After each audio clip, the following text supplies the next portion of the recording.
Okay, so what we learned, polyatomic ions, you know those electrically charged species formed by covalent bonds of atoms, you know what I'm saying, of two or more elements? Yeah, that's the, yeah. Oh yes, Chapter 7, honors Show testing. you that's done right now. Here we go. You're listening to Polyatomic Ions Rap, which is found in you on Moodle. Make sure you take a look at it. And now we're going to learn Polyatomic Ions. The test is coming soon, so know who they are. What about cyanide? All right. So we're looking at the testings for Chapter 7 in the Honors Chemistry class at this moment. And please make sure you go back to Moodle and take a look at the expanded test hints that I gave you. There's another PowerPoint presentation there where I've given you the test hint and then an explanation of kind of what I would say if I couldn't be visiting with you via video here.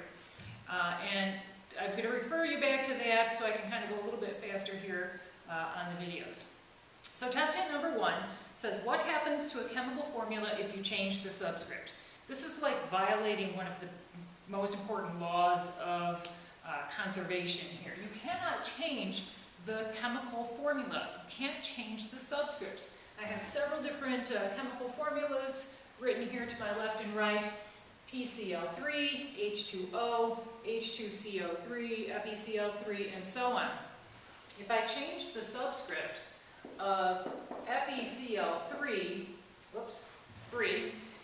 say to FeCl2, well, it's not just that I'm changing the numbers there a little bit, which you're going to probably try to do when we start balancing equations, unfortunately, but we're actually changing what the chemical compound is. You can't do that. The compound iron with 3 chlorines is different, has different properties than the compounds with iron with 2 chlorines.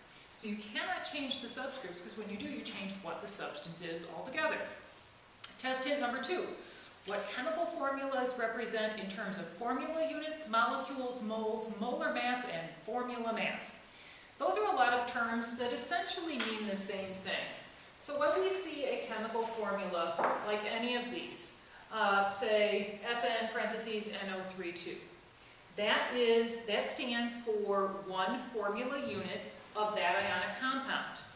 The chemical formula H2O or H2CO3 stands for one molecule of either of those particular compounds. They also stand for 1 mole's worth, so 6 times 10 to the 23rd molecules or ionic formula units of those substances. And in addition, they have a particular mass. So if we added up the mass of 2 hydrogens and an oxygen, we get about 18 grams for the molar mass of water. If we add an iron and 3 chlorines, we'd get the formula mass of that ionic compound. Those terms all sound very similar, and they essentially mean pretty similar things. It's not anything too difficult. But don't be surprised if you see terms used interchangeably. There are subtle differences. There's some clues that tell you whether or not you're talking about a covalently bonded compound or an ionically bonded compound, but to be honest, in practice, you don't really have to worry about it too much. Moving on to test hint number 3. How to write the formula for an ionic compound with a transition metal. Well, I happen to jot down a couple of those. An ionic compound with a transition metal, like this iron chloride or this tin nitrate, and I've got copper phosphate over here. But all 3 names that I just said are not good enough, because iron, tin, and copper can actually have more than one oxidation state.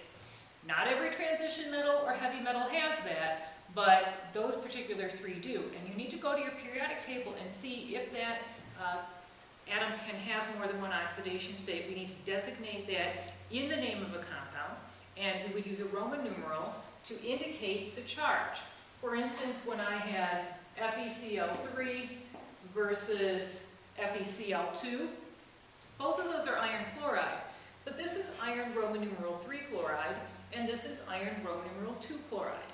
We'll have an example later on about how to name those in the classical system with the us and ik ending.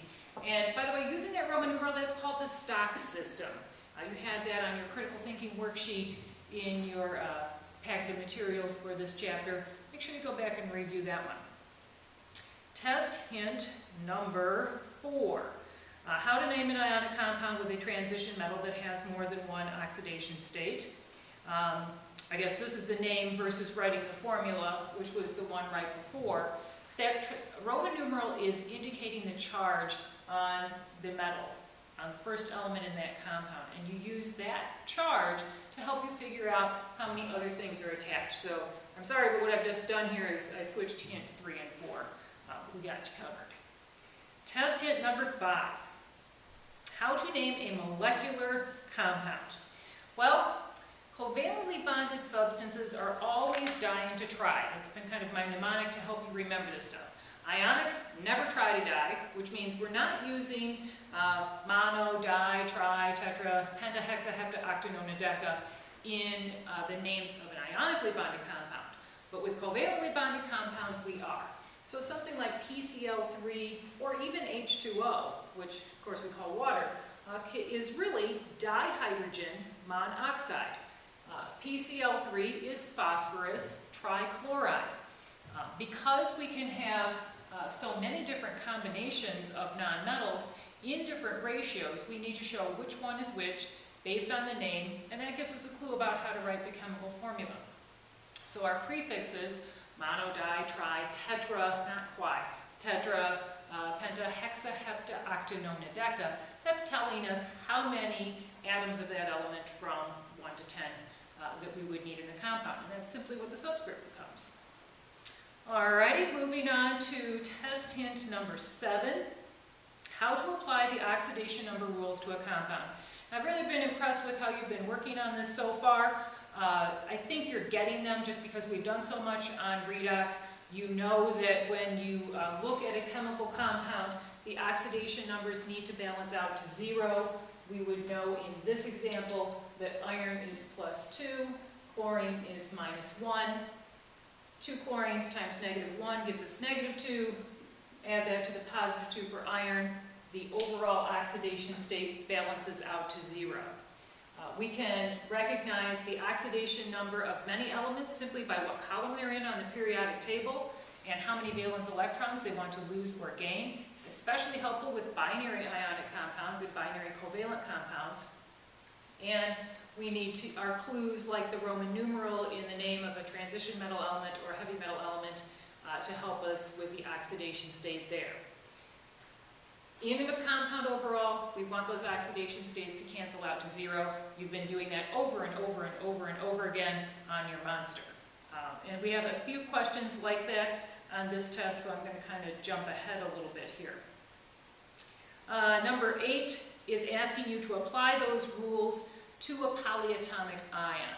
Now, if we have just the polyatomic ion, not attached to its cation or occasionally an anion, something like my tin nitrate here. This is tin, Roman numeral 2 nitrate in this example. But what if we had just the nitrate polyatomic ion? Of course, you know that nitrate has a charge of -1. And like chemistry students for hundreds of years before you, you really do just need to memorize polyatomic ions. When I talk to college professors about, what are some of the skills that students need when they're going to get into a college level chemistry class, one of the things they always bring up is they need to know their polyatomic ions. Just like you learned how to spell words and you knew what certain words to use when you were little and learning to speak the English language or maybe some of the foreign languages that you are taking, you need to know the language of chemistry. And part of that is names of polyatomic ions and formulas. You just got to learn them. Nitrate has a -1 charge, and within nitrate, we have that rule that says that oxygen in almost every single compound is going to have an oxidation number of -2. Well, if we have 3 oxygens at -2, that's a total of -6 for an oxidation state. On the oxygen side, oxygen's got a higher electronegativity than nitrogen, so it's pulling those shared electrons closer. So you ask yourself, well, what number, -6, is going to equal the -1 charge on this ion? So the difference between a polyatomic ion and a chemical formula is that this time we're balancing out to whatever this charge is, instead of balancing it out to 0. Well, 5 minus 6 is going to give us a -1 charge, so we know that the oxidation number on nitrogen is +5. This should be pretty easy for you. Again, we've done the redox chapter first. We've done a lot with half reactions. We've done a lot with formula writing. I think this will be pretty straightforward. And you're going to have similar questions for number 9, 10, 11, several questions in a row using this concept of oxidation numbers. You should also be able to figure out the oxidation number of an element in the middle of a compound, in a tertiary compound, where we have 3 different elements. So here in carbonic acid, we know that hydrogen is going to be +1, oxygen is -2. We can use the fact that we've got a total of +2 and a -6 there to balance that compound out and figure out what carbon's oxidation state is. And I hope you can figure it out without me telling you the answer right now. Now I'm going to jump to test hint number 12.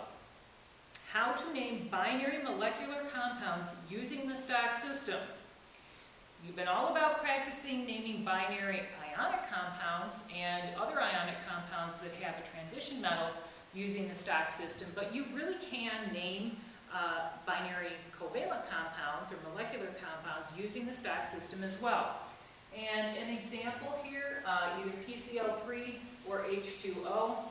I've got some other examples, I think, on this side. CCl4 would work as an example. We would name PCl3 phosphorus trichloride, but we can also use that -1 charge on chlorine and the fact that there are 3 of them to figure out that phosphorus must be a +3 oxidation state in the compound PCl3. So we would call that phosphorus Roman numeral 3 chloride, just like as if we were naming an ionic compound. Over here on this side are carbon tetrachloride, which is using our typical system with the prefixes for molecular compounds. Again, knowing that chlorine is a -1 charge, there's 4 of them, higher electronegativity, so it gets the negative oxidation state. That would leave carbon as a +4 oxidation state, so we could name that carbon Roman numeral 4 chloride. Okay? Similar to your ionics.